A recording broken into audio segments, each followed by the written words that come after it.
चलो देखो question number 17 को, 16 तक हो चुका था ना।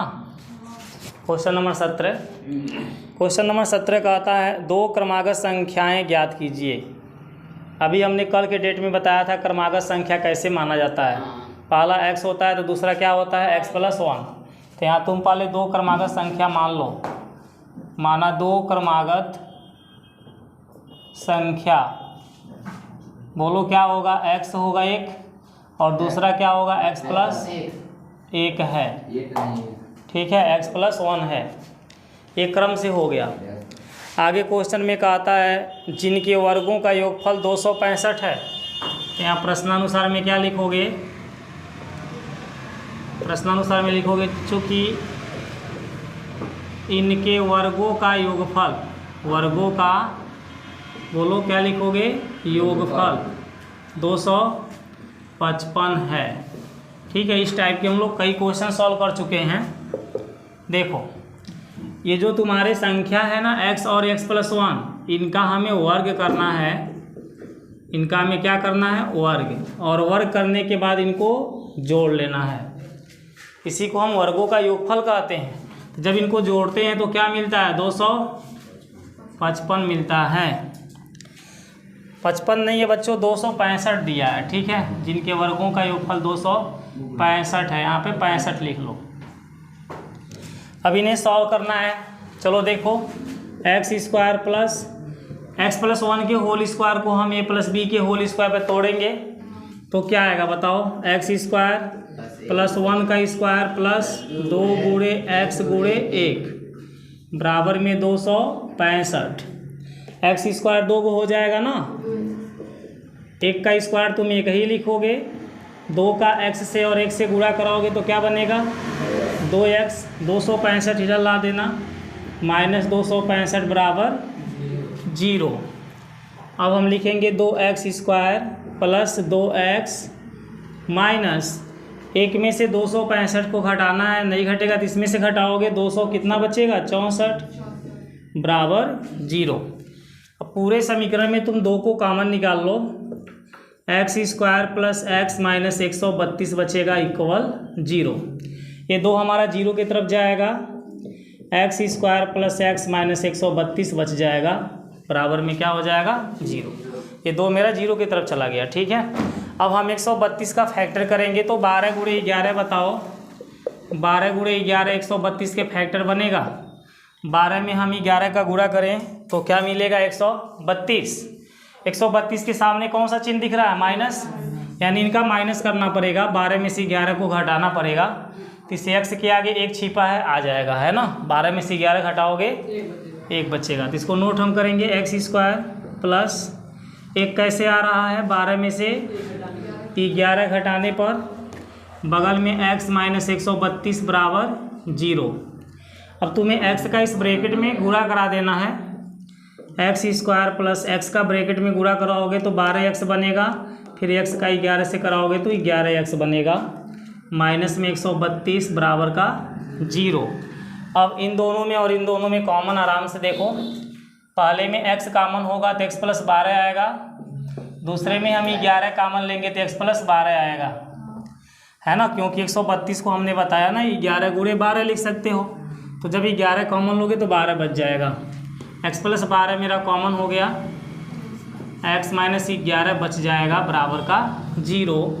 चूँकि x प्लस जो 12 है इसके बराबर में 0 है, इसलिए x की वैल्यू आएगी -12 जो अमान्य है, क्योंकि ये ऋणात्मक संख्या है, इसलिए क्या हो जाएगा, अमान्य। इसी प्रकार दूसरे ब्रैकेट को देखो, इसी प्रकार दूसरा ब्रैकेट में क्या दिया है, x माइनस 11 बराबर 0, x बराबर आपका 11 हो जाएगा। अतः दो क्रमागत हमें क्या बताना था, संख्या। 2 क्रमागत क्या बताना था बताओ, संख्या। तो पहला संख्या x था, x का मान तुम क्या निकाल चुके हो, 11। तो यहाँ 11 और यहाँ 11 में एक जोड़ोगे तो कितना मिल जाएगा, 11, 12। यही तुम्हारा आंसर होगा, नोट कर लो। शोर बंद करो। तो क्वेश्चन नंबर 18 जी, दो वर्गों के क्षेत्रफल का योग 468 मीटर स्क्वायर है। दो गो वर्ग है, उसके क्षेत्रफल जब निकालोगे तो उसका योग कितना बता दिया है, 468 मीटर स्क्वायर। यदि उनके परिमापों का अंतर 24 हो तो दोनों वर्गों की भुजाएं ज्ञात कीजिए। देखो, दोनों वर्गों की भुजा निकालना है तो तुम दोनों वर्गों की भुजा मान लो।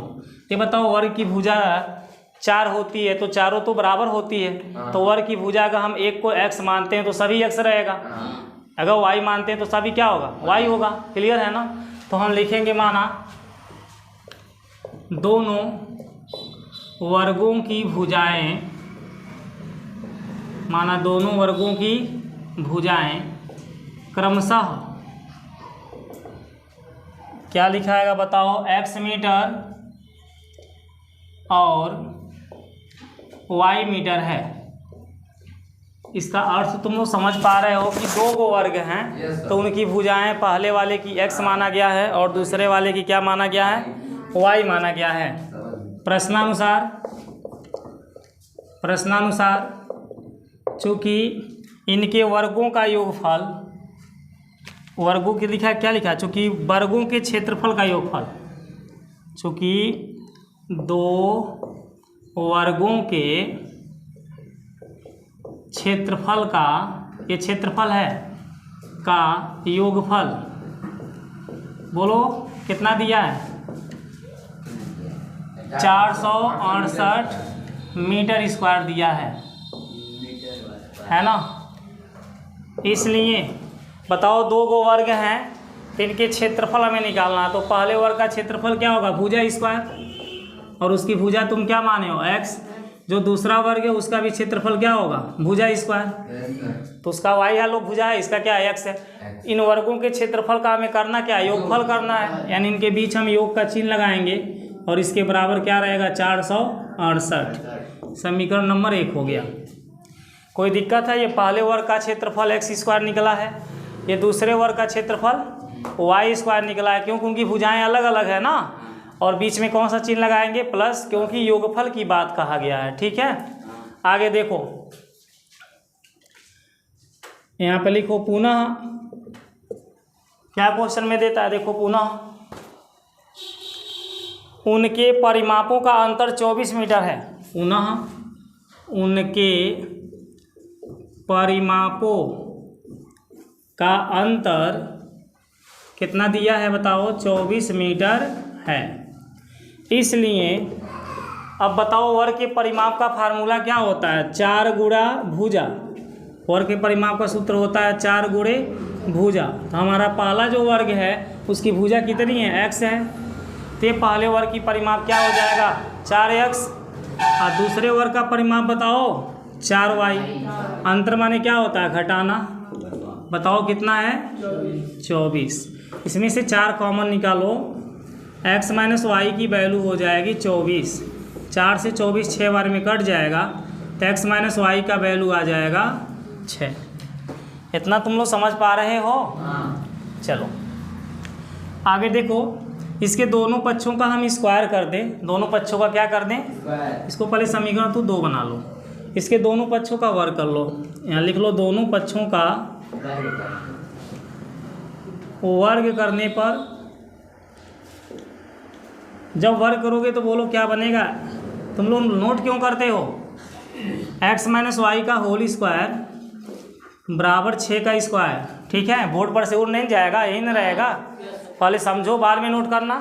x माइनस वाई के होल स्क्वायर, चलो बताओ x माइनस वाई के होल स्क्वायर क्या होगा, खड़ा होको, हाँ बोलो, प्लस वाई स्क्वायर। हाँ, 2ab कहाँ से आ गया, जब एक्स वाई चल रहा है तो -2xy ना आएगा। चलो ठीक है, बैठो। बराबर 6 का स्क्वायर कितना होगा, 36। चलो आगे देखो, X square plus Y square तुम लोग को दिख रहा है इसमें, उसका मान समीकरण 1 में देखो कितना दिया है, तो हम उसका मान यहाँ 468 नोट कर लेंगे। X square plus Y square के जगह पर माइनस में बोलो क्या है, 2x बराबर में कितना दिया है, 36। ये हमने समीकरण 1 से मान रखा है। कहाँ से रखा है, समीकरण 1 से। आगे देखो, 468, 36 को इधर ला दो तो माइनस का 36 होगा, 2xy इधर जाएगा तो ये प्लस हो जाएगा 2xy। इसमें से 36 को घटाओ, 8 में से 6 निकलेगा तो 2 बचेगा, 6 में से 3 को निकालोगे 3 बचेगा, यहाँ तुम्हारे पास 2 बचेगा, बराबर में है 2xy। 2 से हम इसको काट सकते हैं, बोलो कितना बार में कट जाएगा? 116 बार में। तो xy का मान कितना आ जाएगा? 116। सुनिए 468 में 36 घटाएंगे तो 232 बचेगा। गलती घट गया क्या? यहाँ पे 400 रहेगा। ठीक है 400। चलो 2 से काटोगे 2 दूनी 4, 216 आएगा। कितना आएगा? 216। चलो इधर देखो, xy का मान 216 आ गया, सही है ना। अब हम यहाँ पर देखेंगे कि x माइनस वाई का मान 6 है और xy का मान कितना है? 216। तो हमें x प्लस वाई का मान निकालना पड़ेगा।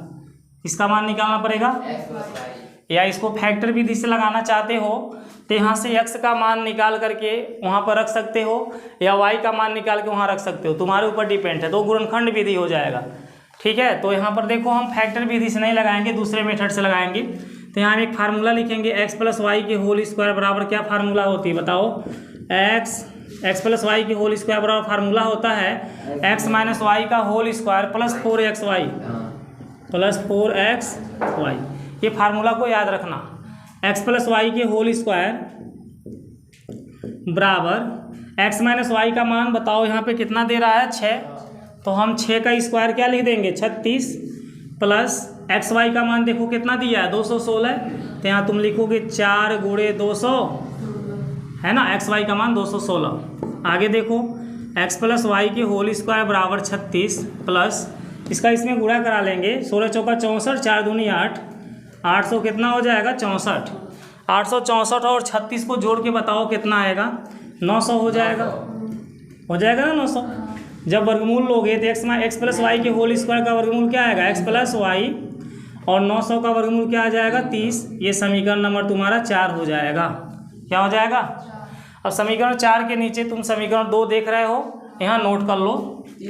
x माइनस वाई बराबर कितना दिया था इसमें? 6। ये समीकरण 2 है।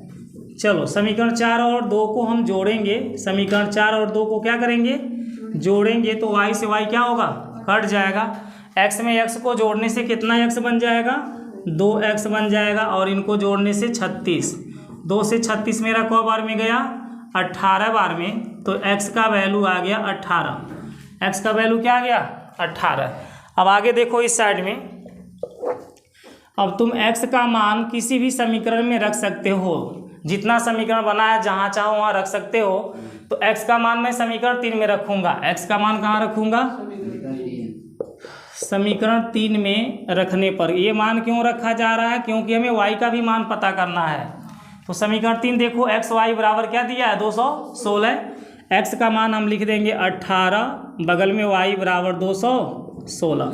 18 से 216 कटेगा, काटो, 18 एकम 18, 18 दूनी 36, यानी कि 12 बार में कट जाएगा। y बराबर कितना आ गया? 12। तो जो पहला वर्ग है उसकी भुजा कितनी थी? x थी, और जो दूसरा वर्ग था उसकी भुजा क्या थी? y थी। तो x का मान 18 और y का मान क्या आ गया? 12। अतः यहाँ नोट कर लो, पहले वर्ग की भुजा, अतः पहले वर्ग की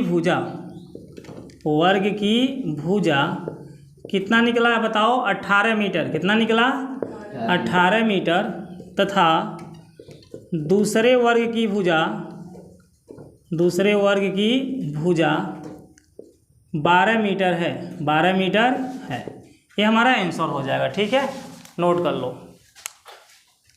देखो क्वेश्चन नंबर 19 में देता है, एक क्लास टेस्ट में शेफाली के गणित और अंग्रेजी में प्राप्त किए गए अंकों का योग 30 है। कोई शेफाली है, वो टेस्ट देती है। क्या देती है? टेस्ट। किस सब्जेक्ट का टेस्ट होता है? गणित और अंग्रेजी का। तो दोनों टेस्ट का जो नंबर पाती है उसको ऐड करने पे कितना पाती है? 30 नंबर। कितना पाती है?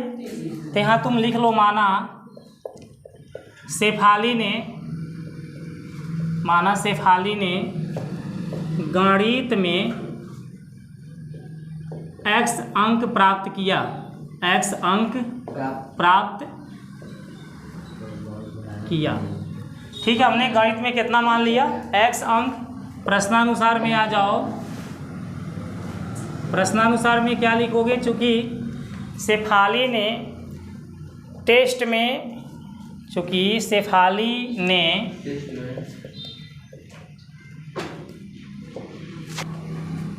टेस्ट में गणित और अंग्रेजी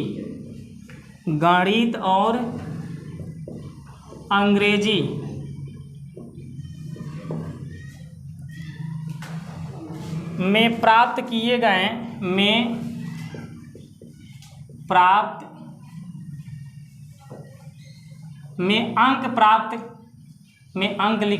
अंक प्राप्त की उसका योगफल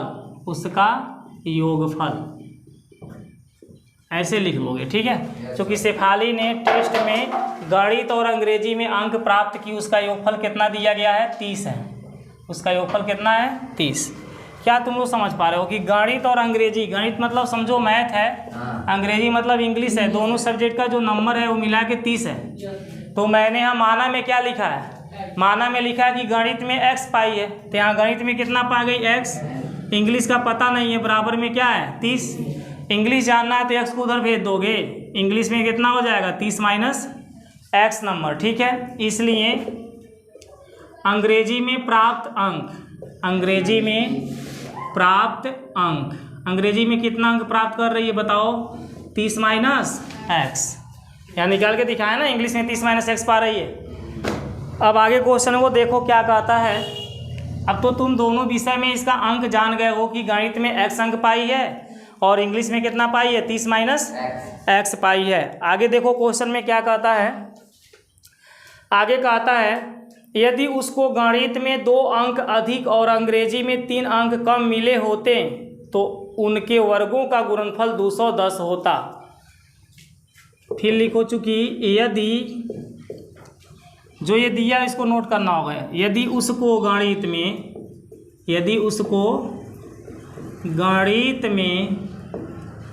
2 अंक अधिक और अंग्रेजी में, और बताओ अंग्रेजी में क्या दिया है, अंग्रेजी में 3 अंक कम मिले होते, 3 अंक कम मिले होते, ठीक है, तो उनके अंकों का गुणनफल 210 होता। तो उनके अंकों का गुणनफल कितना होता बच्चों, 210 होता। यही ना क्वेश्चन वाला बोल रहा है। यहाँ ध्यान से देखो, उसको गणित में कितना अंक अधिक चाहिए, यहाँ क्या लिखे हैं, गणित में कितना अंक अधिक चाहिए, तो बोल नहीं पा रहा, 2 अंक। तो पहले गणित में कितना पाई है, x। जब 2 अधिक पाएगी तो उसका अंक कितना हो जाएगा, x + 2। ये गणित का अंक हो गया। अंग्रेजी में 3 अंक उसको कम मिला होता, अंग्रेजी में कितना पाई है, 30 माइनस x। इसमें से 3 को घटा लो, यहाँ 30 माइनस x में से 3 घटा लो, 30 में से 3 घटाओगे 27 माइनस x आएगा, कितना आएगा, अर्थात अंग्रेजी में वो पाएगी 27 माइनस x। अब इन दोनों का जब गुणा किया जाएगा तो 200 कितना हो जाएगा, 10। इन दोनों नंबर का जब गुणा किया जाएगा, लिखा ना, तो उनके अंकों का गुणनफल 210 होता। ये गणित का अंक है और ये अंग्रेजी का, इन दोनों का गुणनफल कितना है, 210। दोनों ब्रैकेट का गुणा करो, 27 का चलो इनमें गुणा कराओ, 27 का x में करोगे 27x, 27 दूनी कितना होता है, 54, माइनस x से गुणा करोगे x², माइनस x का 2 में करोगे 2x, बराबर 200 कितना है, 10। आगे देखो, 27x में से 2x को हम घटा दें तो कितना बचेगा, 25x बचेगा ना। प्लस में कितना है, 54, माइनस में क्या है, x², बराबर में क्या है, 210। भाई 27 में से 2x मेरा बस घटा है, बाकी सब उतरा है। अब ये तीनों लोगों को बराबर के उधर ले जाओ, माइनस x² उधर जाएगा, प्लस हो जाएगा, ये प्लस में उधर जाके क्या बन जाएगा, माइनस, ये प्लस में उधर जाके क्या बन जाएगा। आइए पहले से इधर है तो कितना इसके सामने चिन्ह है, 210, इसके सामने 210 है ना चिन्ह। चलो x² माइनस 25x, इसमें से 54 को घटा के बताओ क्या आएगा। 10 में से 4 जाएगा 6, यहाँ पे तेरे पास क्या बचेगा, 0 हो जाएगा ना, हासिल लिया। 10 में से 5 जाएगा 5, 156 बचेगा बराबर 0। 210 में से जब 54 घटाओगे तो क्या बचेगा, 156। अब 156 को हम 2 भागों में तोड़ेंगे और उनको जोड़ने पे 25 आना चाहिए। क्या आना चाहिए, 156 को 2 भागों में यहाँ तोड़ लो, 2 से काटो, 2 सते 14, 2 8 16, फिर 2 से काट दो, 2 3 6, 2 9 18, 3 से काट दो 13, 2 दूनी 4, 3 कितना होता है जल्दी बताओ, 12। और ये क्या निकला, इन दोनों को जोड़ के बताओ 25 आएगा। यहाँ पे देखो इसका फैक्टर, x² माइनस 25x की जगह मैं लिखूंगा 13x 12x, है ना, ये माइनस में इसलिए माइनस रहेगा, और प्लस का कितना है 156 बराबर 0। इन दोनों में तुम x को कॉमन निकाल दो, x माइनस 13 आ जाएगा। इन दोनों में तुम क्या कॉमन निकाल सकते हो, 12 को, x माइनस 13 आ जाएगा बराबर 0। ठीक है ना जी। अब x माइनस 13 साथ में होगा और x माइनस 12 भी क्या होगा, बराबर 0। x माइनस 13 जब 0 के बराबर है तो x का वैल्यू 13 निकलेगा, निकलेगा ना। इसी प्रकार x माइनस 12 भी किसके बराबर है, 0 के, तो x का मान क्या निकलेगा, 12। अब देखो x का मान 2 को निकल रहा है, एगो 12 भी निकल रहा है, एगो 13 भी निकल रहा है। अगर जो वह 12 नंबर मैथ में पा रही है तो इंग्लिश में क्या पाएगी। यहाँ पर देखो, यदि गणित में प्राप्त अंक 12 है, यदि गणित में प्राप्त अंक कितना है, 12 है, तो अंग्रेजी में प्राप्त अंक, अंग्रेजी में प्राप्त अंक। अब देखो मैं गणित में प्राप्त अंक क्या ले लिया हूँ, 12, तो भाई x का मान 12 लिए थे, यहाँ 12 रखोगे, 30 में से 12 घटाओगे कितना बचेगा जल्दी बताओ, 18। ठीक है, क्या बचेगा। अब इन दोनों नंबर को जोड़ोगे तो 30 नंबर तैयार होगा। या यदि गणित में प्राप्त अंक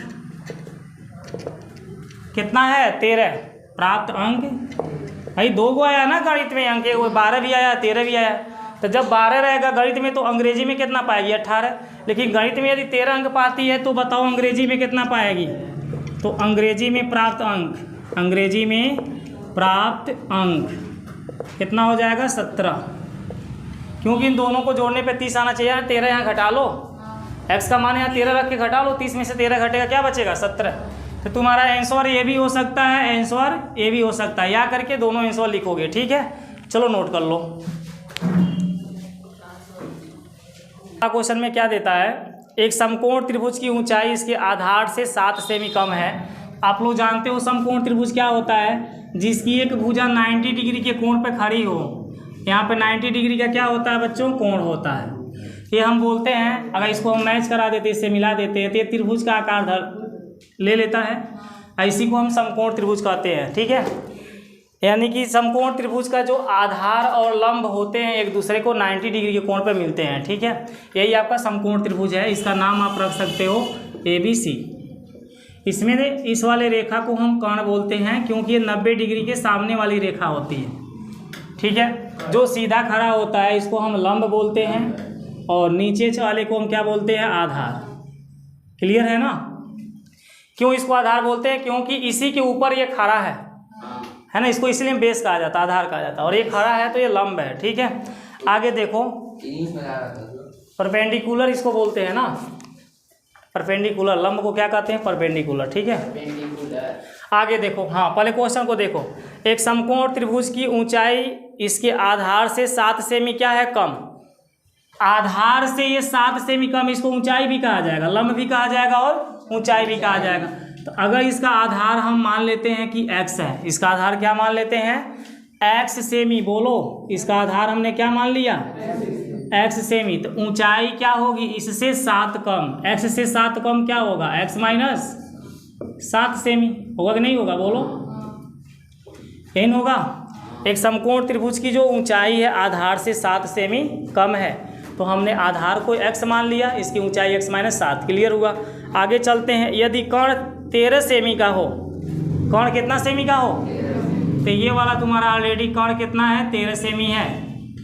ठीक है, तो क्वेश्चन में कहा गया है तो अन्य दो भुजाएं ज्ञात कीजिए। बताओ, कर्ण तो तुम्हें पता है 13 सेमी का है, इन दोनों भुजाओं की लंबाई हमें पता नहीं है, तो x के रूप में अज्ञात है ना, x क्या है, एक अज्ञात संख्या है। तो इन्हीं दोनों का हमें मान बताना है, किसकी आधार क्या होगी और ऊंचाई क्या होगी। तो हम यहाँ लिखेंगे माना समकोण त्रिभुज का आधार, माना समकोण त्रिभुज का आधार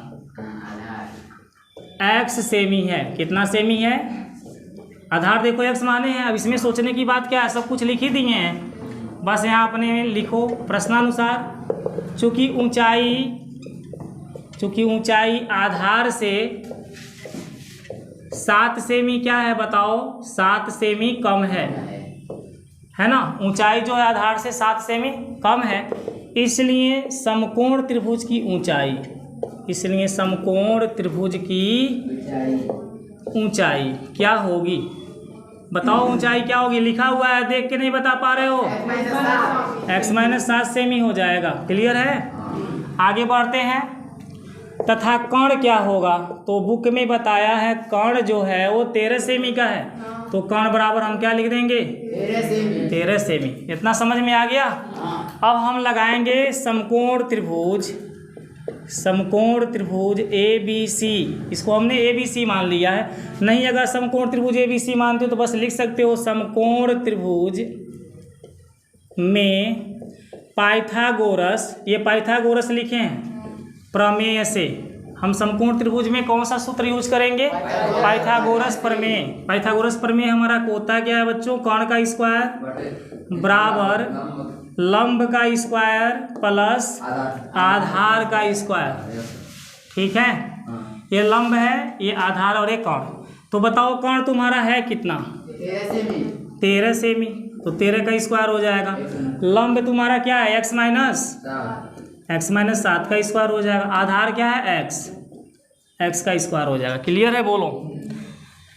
13 का स्क्वायर तुम लोग 169 लिखोगे, x-7 के होल स्क्वायर लिख रहे हैं, x का स्क्वायर प्लस 7 का स्क्वायर कितना लिखोगे, 49 माइनस 2ab जब बनाओगे तो 14x बन जाएगा, प्लस x का स्क्वायर क्या होगा, x स्क्वायर। देखते रहो, x स्क्वायर को दिख रहा है, 2 को, उनको जोड़ेंगे तो 2x स्क्वायर बन जाएगा। माइनस में क्या दिख रहा है, 14x, बोलो। प्लस में क्या दिख रहा है, 49। और ये संख्या उधर लेकर जाओ, प्लस में है कि नहीं है, उधर जाके क्या बन जाएगा, माइनस, बराबर की तरफ कुछ बचेगा, 0। चलो 2x स्क्वायर माइनस का 14x, 49 में से 169 को घटाओगे तो 100 क्या बचेगा, 20 बचेगा कि नहीं बचेगा। अब ये पूरे समीकरण में 2 को कॉमन निकाल सकते हो, बोलो। तो 2 को कॉमन निकाल लो, क्या बचेगा, x square minus 7x minus 60 बराबर 0। अब ये 2 0 की तरफ चला जाएगा, x square minus 7x minus 60 बराबर 0। अब हम 60 को ऐसे 2 भागों में बांटें कि घटाना करने पे क्या आवे, 7 आवे। क्या आवे, 12 पचे 60 होता है कि नहीं होता है। अब 12 में से जब हम 5 को घटा दें तो 7 आ जाएगा। तो हमें लिखना है x स्क्वायर माइनस 12 माइनस 5। ठीक है, समझ कुछ पा रहे हो कि नहीं पा रहे हो भाई। 12 में से 5 घटाओगे 60 ही आ जाए, 7 आ जाएगा। अब 12 में 5 का गुणा करोगे तो 60 हो जाएगा। अब x का इसमें गुणा करा लो, x square minus 12x minus minus क्या होगा, प्लस 5x माइनस 60 बराबर 0। इन दोनों में x कॉमन है ना, इन दोनों में x माइनस 12 बचेगा, प्लस इन दोनों में क्या कॉमन लोगे, 5, x माइनस 12 बचेगा। x माइनस 12 को साथ में लिखो और x प्लस 5 को साथ में लिखो, बराबर 0। x माइनस 12 किसके बराबर है, 0 के। यहाँ चुकी का चिन्ह लगा लेना, इसलिए x की वैल्यू क्या निकलेगी, 12। इसी प्रकार दूसरा जो दिया है, x प्लस क्या दिया है बताओ, 5 बराबर 0। x की वैल्यू क्या निकलेगी, माइनस 5। ये अमान्य है। क्यों अमान्य है बताओ, क्योंकि किसी भी रेखा की लंबाई माइनस में नहीं हो सकती है। ठीक है, कोई भी लंबाइयाँ माइनस में नहीं हो सकती हैं, इसलिए अमान्य हो गया। तो x का मान मैंने क्या निकाल दिया 12। x किसको माने हो आधार को, तो यहाँ लिख लो आधार बराबर, क्या लिख लो आधार बराबर 12 सेमी, और इसको क्या बोलेंगे ऊंचाई, क्या बोलेंगे ऊंचाई। ऊंचाई x का मान 12 आया तो यहाँ 12 रख करके 7 को घटा दो, 12 में से 7 घटेगा कितना आएगा बता दो 5 सेमी, कितना आएगा, तो यही तुम्हारा आंसर होगा। आधार इसका 12 सेमी, ऊंचाई क्या होगा 5 सेमी। नोट करो, फास्ट नोट करो।